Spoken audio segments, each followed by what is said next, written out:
ada tiga biaya politik yang sering didengung-dengungkan oleh partai politik ya. Satu, mahar. Itu selesai di level elit partai. Ya. Yang kedua, biaya Alat peraga kampanye. peraga semacam belanja kampanye lah. Iya. Yang ketiga ini yang money politik ini. Nah, ya. Membawa orang ke TPS. Kalau mau jujur, yang legal yang mana? Elit itu baru ngomong dia money politik itu masalah kalau dia kalah. Iyalah Bang. yang kalah mencari alasan. Iya kan? Begitu dia kalah, dia mayoritas, dia punya kuasa kan, dia mau rubah sistemnya. Yang kalah kan mencari alasan Bang, yang menang mencari pembenaran. Ternyata konflik udah menurun. Walaupun ada beberapa tempat, tapi tidak sempat seperti dulu sampai bakar-bakaran. Kalau sekarang Nggak terlalu anarkis lah. Adapun tempat kita kan sedikit lah tuh. Ria-ria. Ria-ria. Itu jadi masyarakat udah mulai cerdas juga. Nggak mau lagi dimobilisasi. Kalaupun ada, bahkan di Papua sekalipun juga sudah mulai kurang. Nah, itu kan bagaimana kita belajar. Kalau nggak begitu kan nggak pernah kita berdemokrasi. Jadi masyarakat kita ini baru berpesta demokrasi itu ya sejak reformasi ini. Jadi yang saya tangkap dari Abang ngomong tadi, persoalan kedaulatan rakyat itu. Iya. Biarlah mereka punya daulat dan mereka memutuskan. Mau salah mau benar itu terserah mereka. Iya. Yang penting mereka punya tugas hak. Elit mendidik mereka. Mendidiknya. Iya. Punya hak. Jangan dicabut. Jangan dicabut haknya. Kayak gitu ya Bang ya.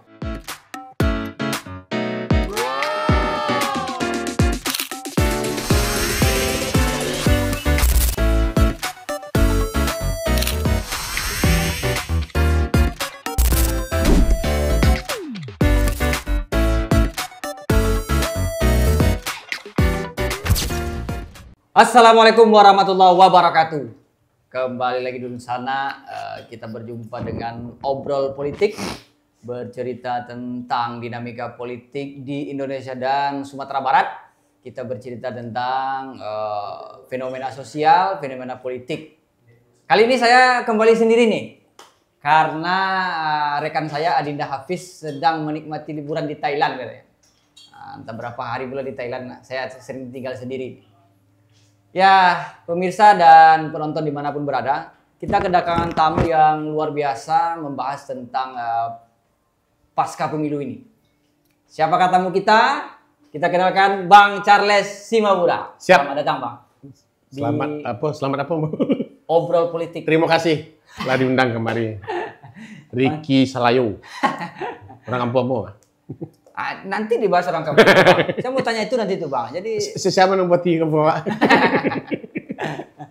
Bang Charles di sana, setelah sering kita dengar pendapat-pendapat beliau, terutama tentang dinamika demokrasi politik di Indonesia dan Sumatera Barat. Beliau ini adalah pakar hukum tata negara dari Universitas Andalas. Dan bagi yang belum tahu juga, beliau ini dulu calon rektor nih, tapi belum terpilih ya Bang ya. Oh iya, ya kita doakan periode selanjutnya Bang Charles maju lagi. Amin. Jadi rektor ya Bang ya. Insya Allah. Bang, sebelum kita masuk ke pembahasan ini Bang, ada yang jadi pertanyaan nih Bang. Pertanyaan beberapa, kalau saya sama kawan-kawan di Langgam ini mungkin sudah tahu juga. Charles Simabura tuh orang dengannya kayak marga itu. Oh ya. Ya, ini perlu abang klarifikasi juga ke publik kan. Tampangnya, apalagi tampang abang di Wikipedia itu kayak orang timur kali kan. Itu masih mending tuh, dianggap orang Sumatera Utara. Iya. Mohon maaf, pernah lo ditanya di mana, tapi ibadawa. Jadi Simabura itu suku Simabua. Oh. Suku Simabua. Ada juga yang menafsirkan itu orang Simabua, orang Batu Sangkai. Oh, iya. Tapi kalau kebetulan kan kampung di Sulaiya. Oh, itu baru sekampung ada Bang. Nah, ya. Kampung di Sulaiya. Jadi Sulaiya itu ada suku, salah satu itu suku Simabua. Nah, kayaknya memang. Ini nama abang ini kan nama-nama Charles, nama. Iya itu. Amerika. Oh, agak ke barat-baratan. Iya, agak ke barat-baratan. Jadi kawan-kawan penonton jangan risih, ini orang Solo asli rupanya. Iya. Jadi memang orang Solo ini pintar-pintar jago-jago. Jadi pernah ada dulu sekali cara di Solo tuh. Solo Sayu Sakato waktu itu musyawarah adat. Iya. Ada sekitar hampir 1.000 toko adik tiba tuh dari 3 Solo tuh. Solo Selatan, Kota Solo. Kabupaten Solo. Musyawarah adat pas sembahyang zuhur. Nah, itu babisi-bisi lah datuk-datuk aku. Kurang siapa malu. bicara awak sesudah aku cari Simaburan, boy. Orang Batak lo gua aja. Inyo lo ke jawab masalah adik-adik awak kurus ya. Itu kecilnya kan. Aku terang aja deh, mau diam sih kan. Begitu mau naik ke pentas kan, aku sampai. Ambo klarifikasi dulu. Ya itulah kehebatan gaek bagi namu.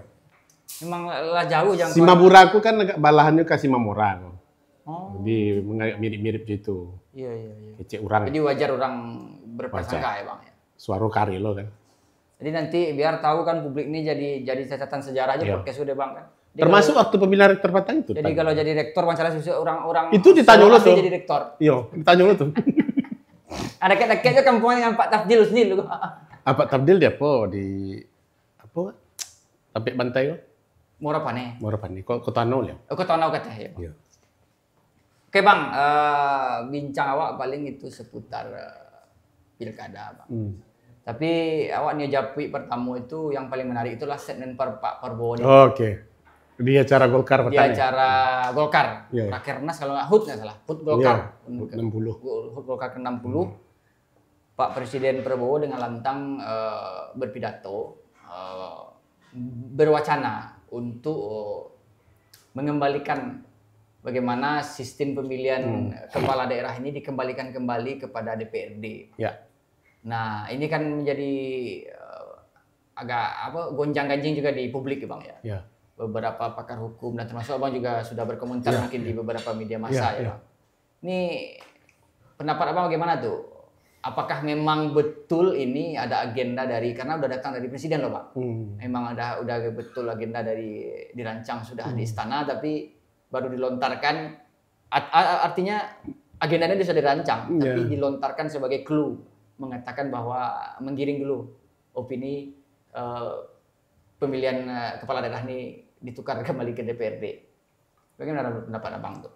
Jadi saya termasuk kecewa dengan pernyataan tersebut. Meskipun itu pernyataan reflektif ya. Iya. Kecewanya kenapa? Kita itu selalu berpikir itu ekstrim. Kalau nggak ke kanan, ke kiri betul. Jadi dulu kita kecewa dengan pemilihan kepala daerah oleh DPRD. Iya. Di era tahun 99. Ya, sampai sebelumnya Soeharto itu. Lalu kemudian kita ekstrim lakukan pemilihan langsung di tahun 2005. Iya. Ya kan? Berjalan waktu sekitar ya hampir 20 tahun lah ya. Kalau sekarang itu kan 2024. Dari 20 tahun, tiba-tiba berpikir ekstrim balik lagi ke pemilihan DPRD. Nggak cari jalan tengah ya Bang. Tidak cari jalan tengah. Ini yang menarik dari Bung Riki ya. Kita itu memang secara sistem semuanya mix, campuran. Jadi sistem kita itu betul-betul campuran. Kita mengenal sistem presidensil, ya. Parlementer. Tapi gayanya gaya parlementer. Ada koalisi, ya kan. Kemudian ada MPR. Nah, kita mengenal otonomi daerah, tapi di satu sisi kita sentralistik juga. Nah. Atau kan sentralistik kan baru juga Bang. Waktu Pak SBY kan lumayan dulu Bang. Betul. Nah, itu makanya ekstrim tadi kan. Begitu daerah ini terlalu Atau memang berkuasa. karena Pak SBY yang pertama jadi presiden yang dipilih langsung.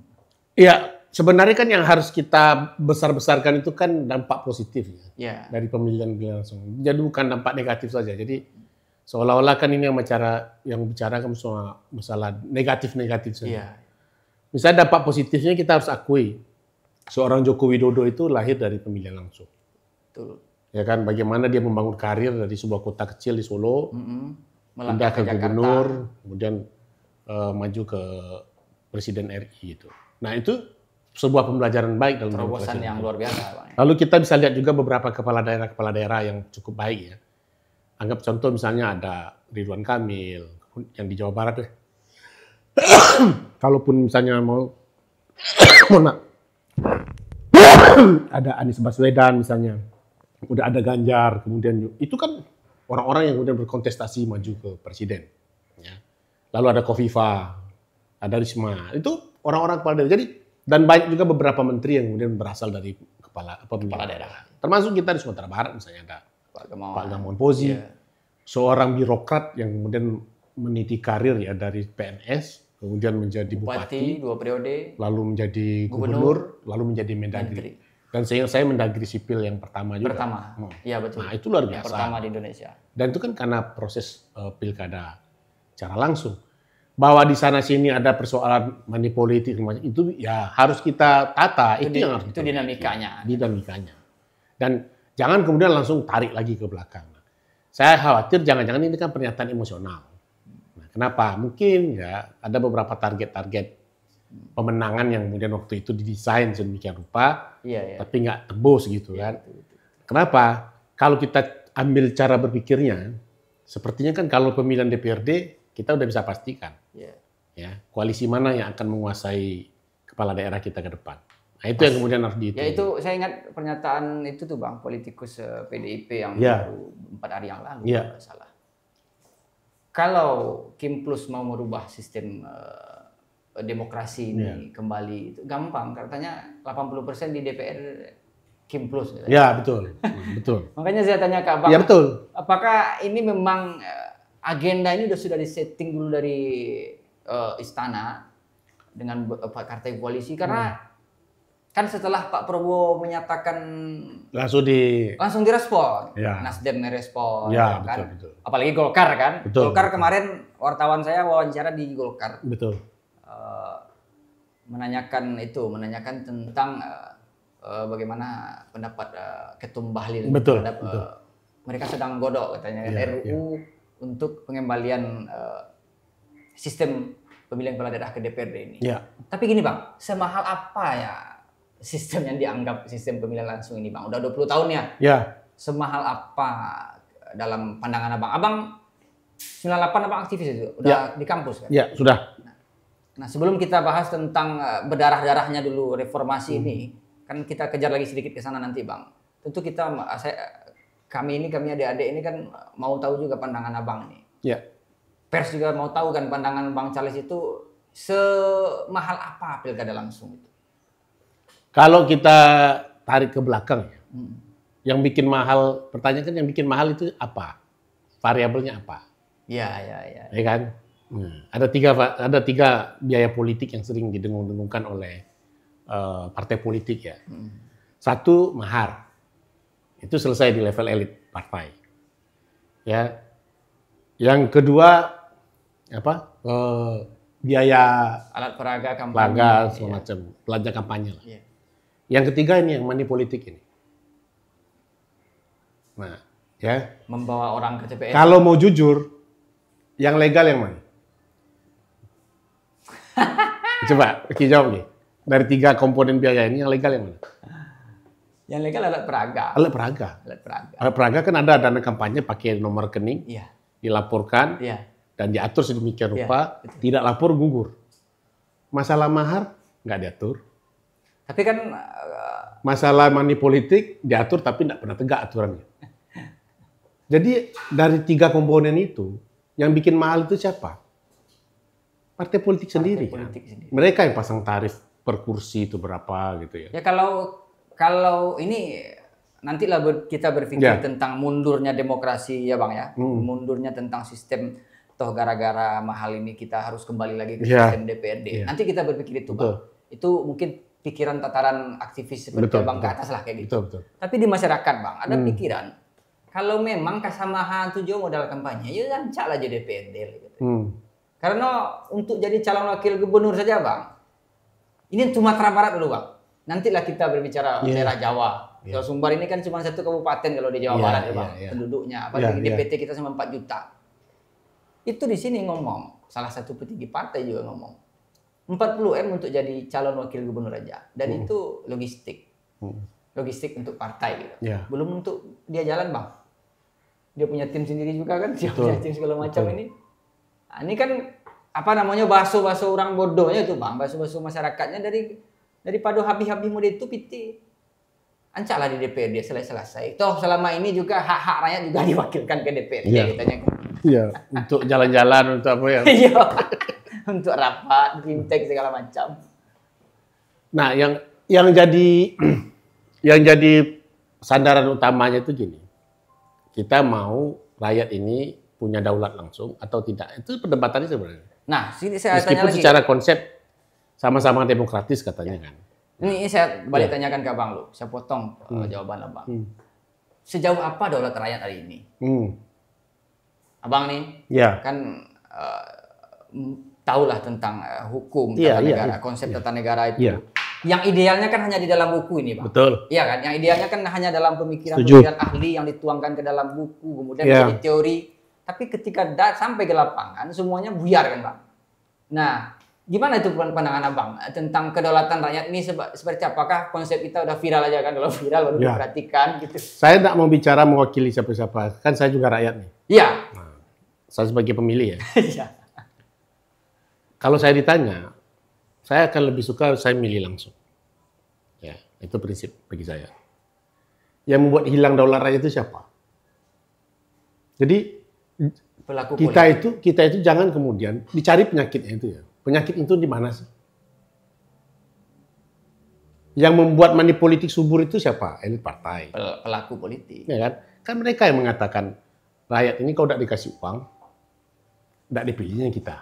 Iya, iya, iya. Itu terbantahkan. Dikasih uang pun tetap tidak dipilihnya. Iya, iya. Yang membuat uang disebar banyak-banyak itu siapa? Yang datang dengan hanya modal uang siapa? Yang datang tanpa gagasan siapa? Kucing-kucing Anggora, Bang. Iya. Wajar dong kemudian rakyat minta kompensasi itu kan gitu. Dan kita bisa lihat juga bagaimana keberhasilan-keberhasilan kepala daerah yang memang betul-betul menawarkan program ada. Tidak semua juga. Jadi, nah itu yang kita besarkan. Jangan kita nafikan itu, Bang. Jangan dinafikan. Jadi nilai positifnya jangan dinafikan. Ya. Dan saya mau kasih contoh juga.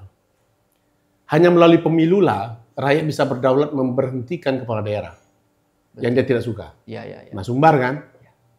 Berapa orang kepala daerah yang incumbent tumbang? Iya, 10, Bang. 10. Nah, itu tandanya. Tapi kalau di tingkat DPRD saya tidak yakin. Nantilah kita berbicara money politik itu ya, Bang. Iya, Tapi nanti sistemnya dulu. kita. Sistem itu. Jadi daulatnya itu kan di situ.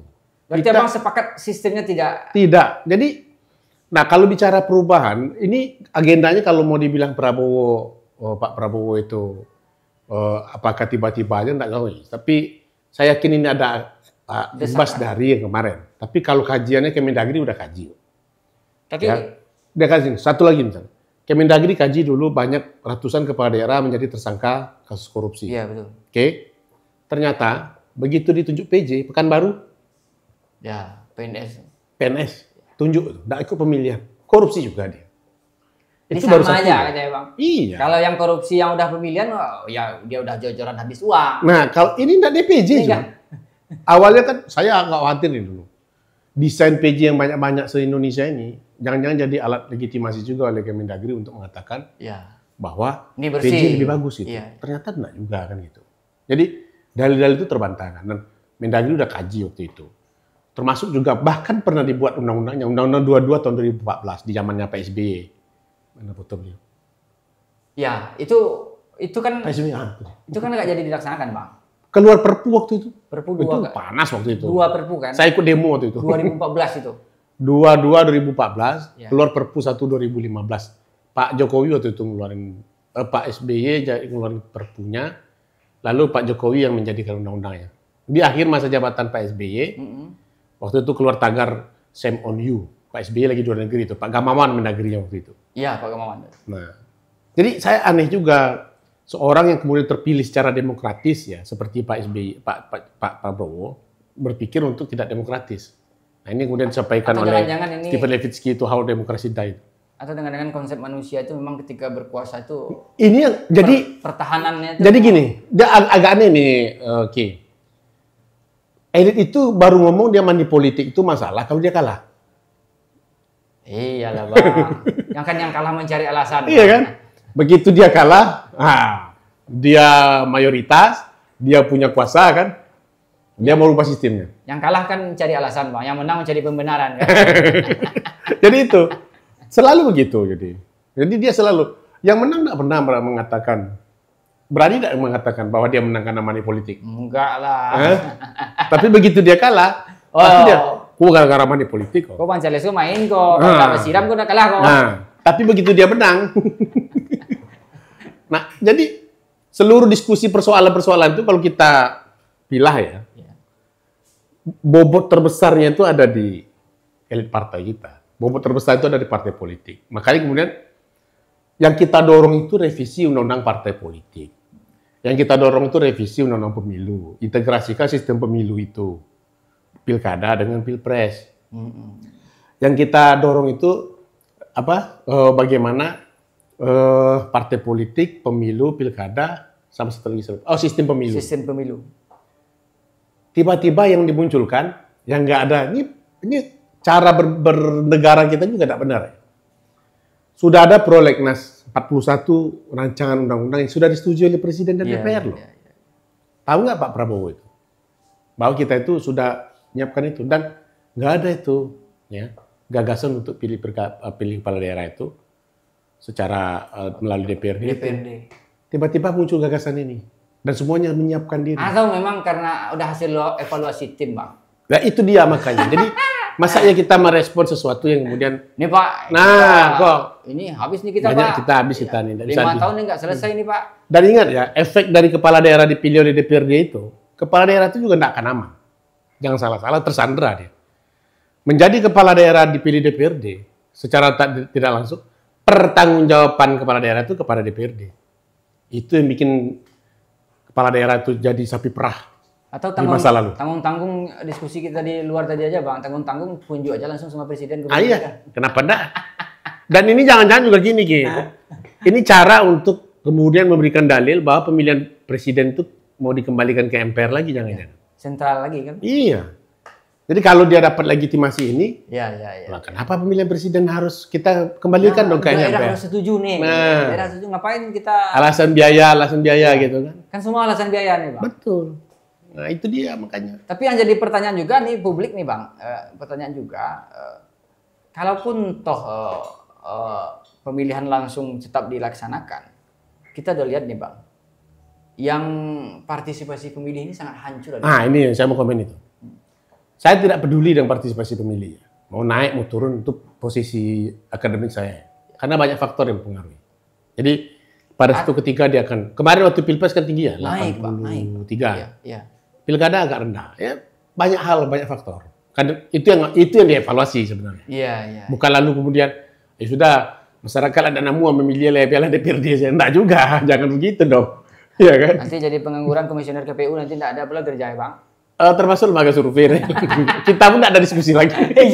Udah habis ya, Bang? Iya, saya ingat dulu waktu pemilihan kepala daerah. Jadi silakan Bapak Ibu ya buka file kita yang lama-lama itu. Bagaimana ekstrimnya pemilihan kepala daerah melalui DPRD itu. Iya. Satu, harga kursi itu juga enggak terkendali.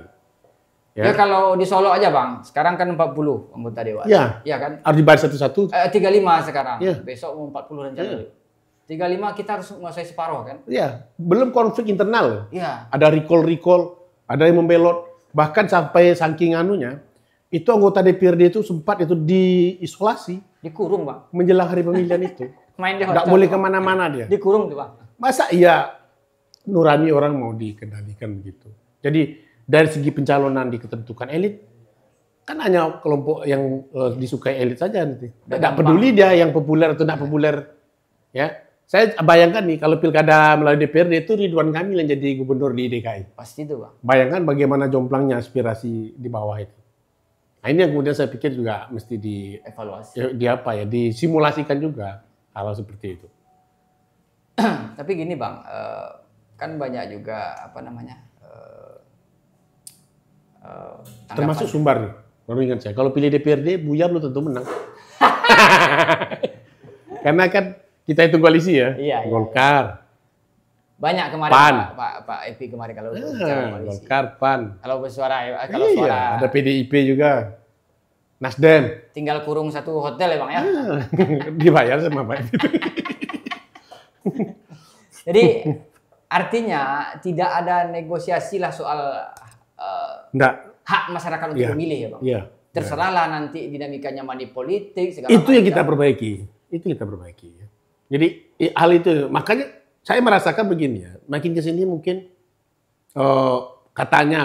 ini kan klaim elit itu hati-hati juga loh, Bung Riki ya.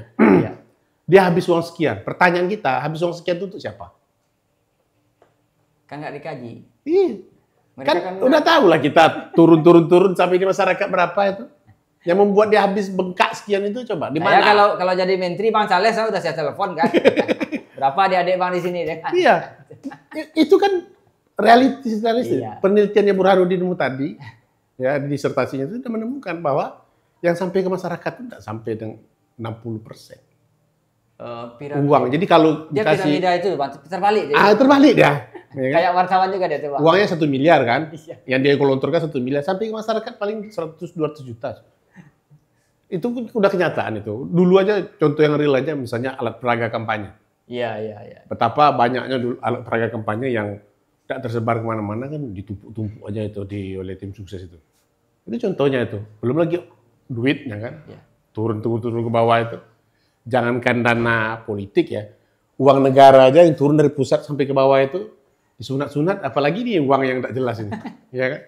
Makanya jangan disalahin masyarakat juga. Saya tidak setuju masyarakat itu. Masyarakat memang betul ada persoalan ya, tapi kalau bicara yang sejahtera siapa sih selama pilkada? Tim sukses ya. Iya, betul. Ya, kalau masyarakat bahasa awaknya asal ya ragu minyak stabil, bawang lancar, ikut galih. Kalau ukuran masyarakat coba bayangin, tidak signifikan juga money politik itu. Mereka hanya dapat untuk makan sehari 2 hari aja. Nah, duduk. Iya.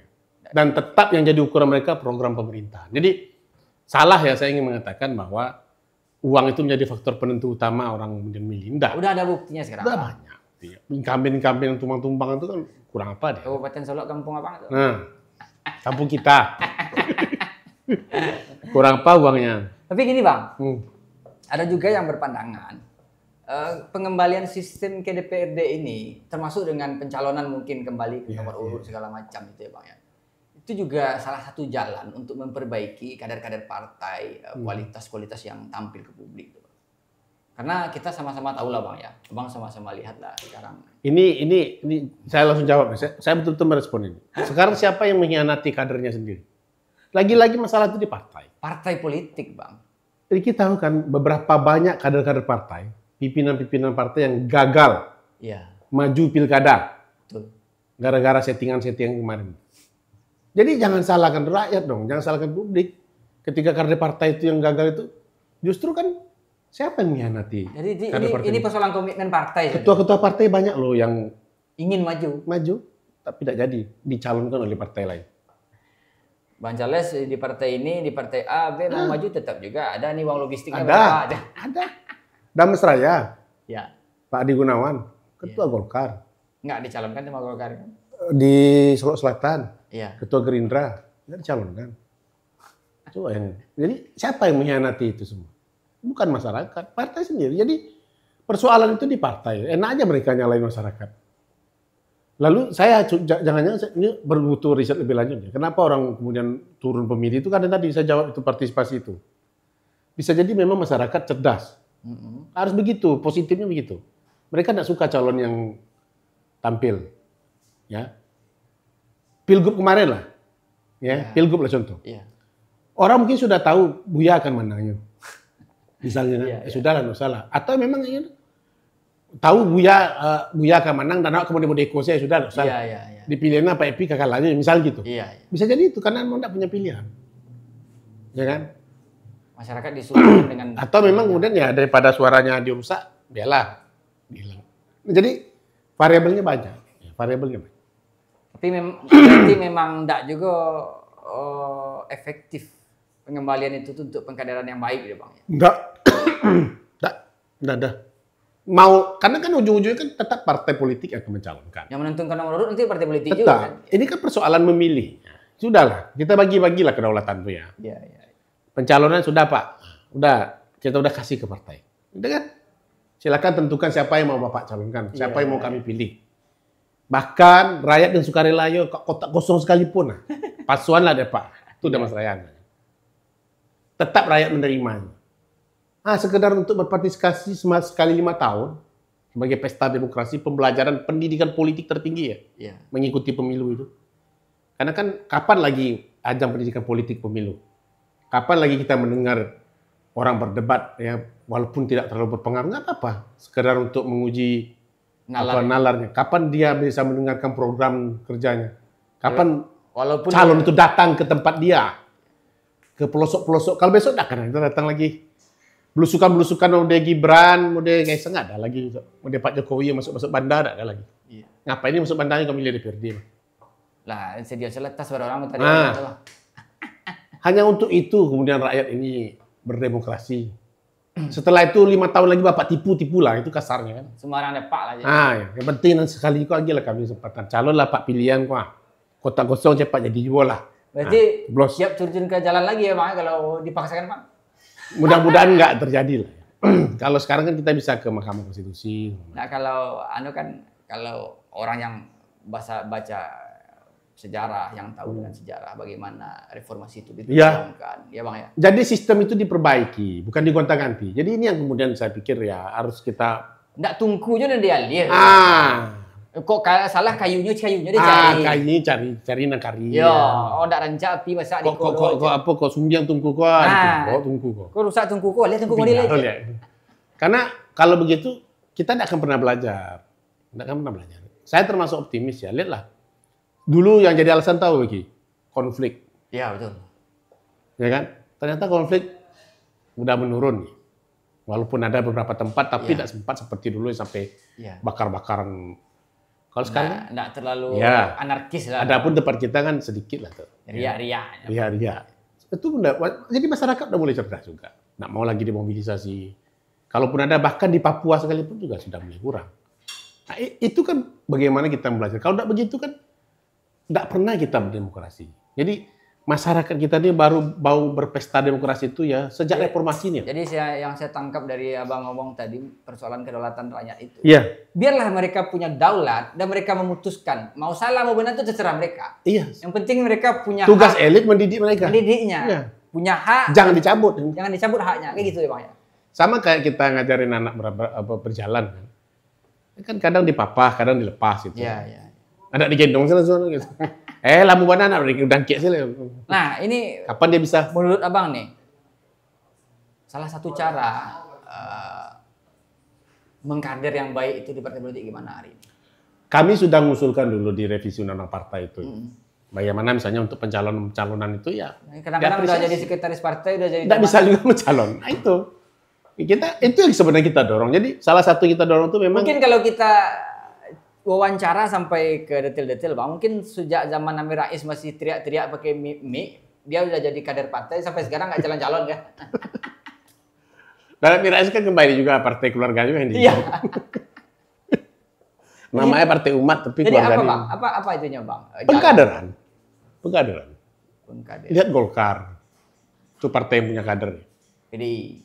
Nah, PDI pun kalau punya kader kan, tapi di dalam konteks pemilihan ketua umum kan dia masih perlu kita kritik juga ya. Hierarki loh. Ya, jadi partai-partai sekarang itu ada fenomena juga udah mulai seperti kerajaan juga partai ini. PAN, Zulkifli Hasan tidak berganti-ganti, PKB, Muhaimin tidak berganti-ganti, Nasdem, Surya Paloh tidak ganti-ganti. Nah, partai yang saya apresiasi Golkar misalnya. Walaupun dengan dinamika yang luar biasa, tapi ketumnya itu bertukar itu salah satu bentuk regenerasi. Ya. PKS juga begitu. Berarti prinsip partai itu sama dengan orang Minang tuh Bang. Cia Nagari, Cia Lasuang, Cia yang gedang itu ya. Nah, tuh. Jadi tukar-tukar punya kokok aja. Kalau tukar bubar.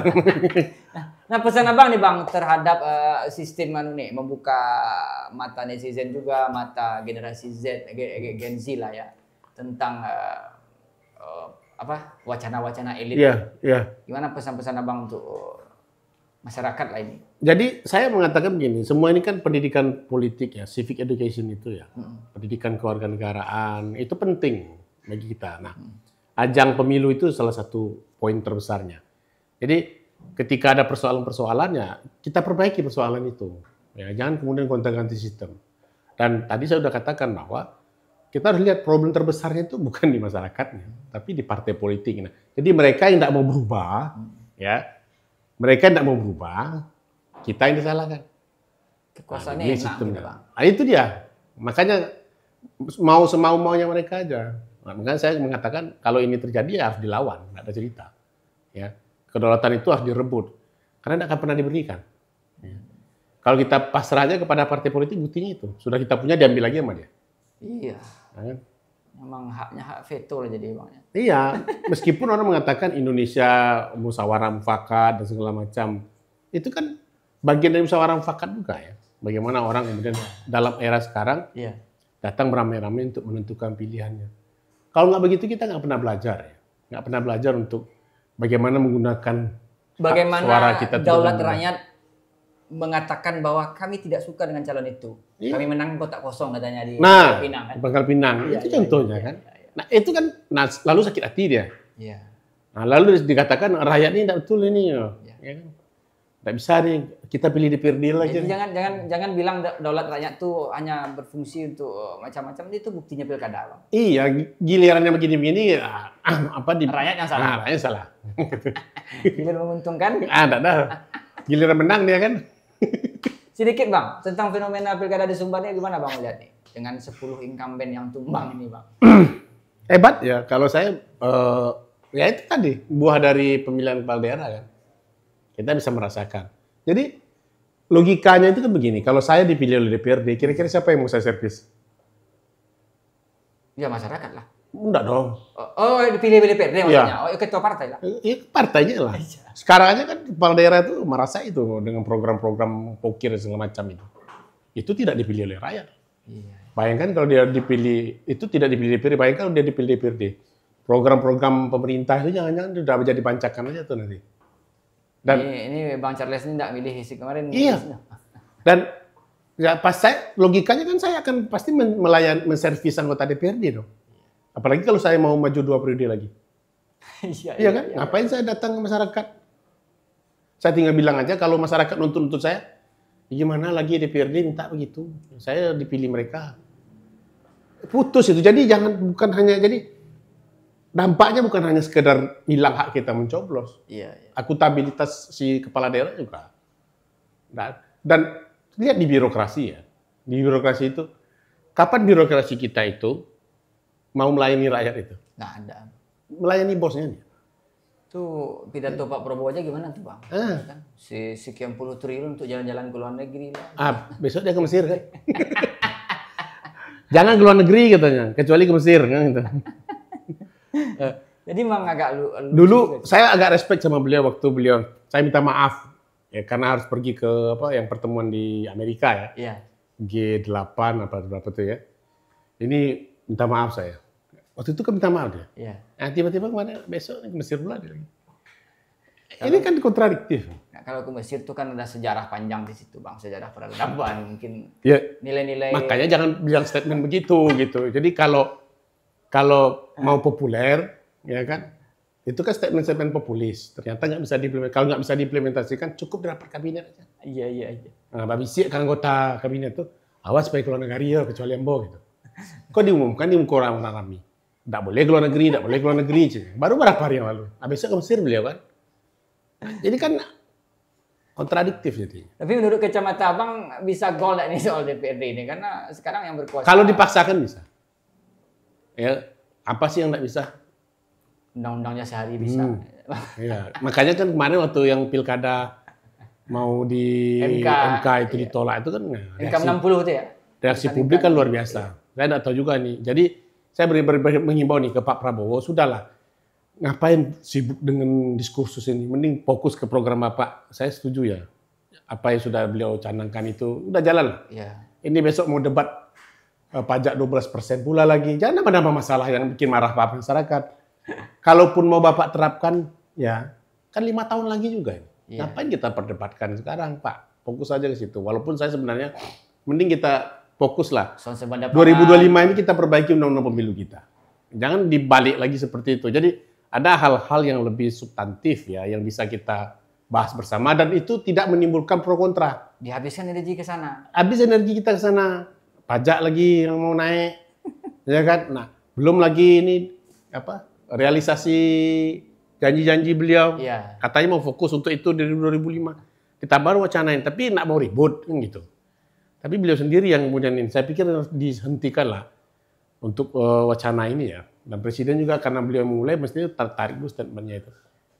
Kalaupun ya mau smooth bilang aja ya, sudah kita kaji lagi lah, kita perdalam lagi. Iya. Tapi jangan langsung tiba-tiba. Ya, makanya yang saya tanya ke Bang tadi, apakah ini udah di agenda dia di istana? Itu makanya, jadi beliau tuh presiden ya, jangan bertindak seperti raja. Bedanya sama raja kan itu. Nah ini anggota-anggota beliau ini, para kabinet-kabinet ini kan koalisi partai juga, ingatkan dong presidennya kalau Iya. Pak jangan kayak gini Pak, dulu Pak SBY pernah 2014 Pak, 10 tahun yang lalu berjilid-jilid orang demo Pak, Bapak baru memerintah, Pak SBY waktu itu mau habis. Dodo Prode. Nah, jangan rusak citra beliau. Beliau itu seorang yang dipilih secara demokratis. Wacana itu menjadi wacana yang tidak demokratis. Artinya biarlah kedaulatan rakyat itu dipegang rakyat. Biar aja dulu. Kalau sistem persoalan money politik semacam itu Ini kan orang, perkara lain ya Bang ya. ini orang sibuk nih, orang mau ke MK nih. Iya. Nah, sidang di MK, sama-sama kita kawal, tiba-tiba muncul wacana ini. Ya kan? Jadi, sekarang kan gampang aja. kacau rawak kan jam menggawi enggak kata. Nah.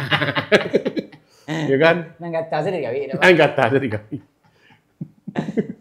Bang, terima kasih banyak. Siap. Bang. Barangkali setelah ini banyak kawak cerita ya Bang. Banyak maki-maki apa? Yang jelas ini kan baru pengantar Wak Bang ya. Iya, Pengantar iya. Wak menyoal tentang wacana. Iya. Nanti kan kalau ada gerakan yang lain, misalnya beberapa partai yang segala macam, nanti kan bisa juga kita bahas. Siap, siap. Kita ulas kembali. Insya Allah. Dan Joy, kita tengoklah gaya pemerintahan hari ini bisa Bang. Jadi, Ya, terima kasih Bang. Bang Charles. Oke. Ya, selamat datang kali Dopo ya Bang ya. Insya Allah. Terima kasih Ya, lah diundang. kami selesaikan dulu bincang yang sangat luar biasa dengan Bang Charles. Lain waktu kita sambung tetap dengan diskusi yang tajam tentang kalau Bang Charles itu diundang kita nggak perlu lihat-lihat ke politiknya praktisnya. Nah, ini tentang undang-undangnya aja, tentang visi partai, tentang visi aktor politik dan masyarakat. Demikian saja. Assalamualaikum warahmatullahi wabarakatuh.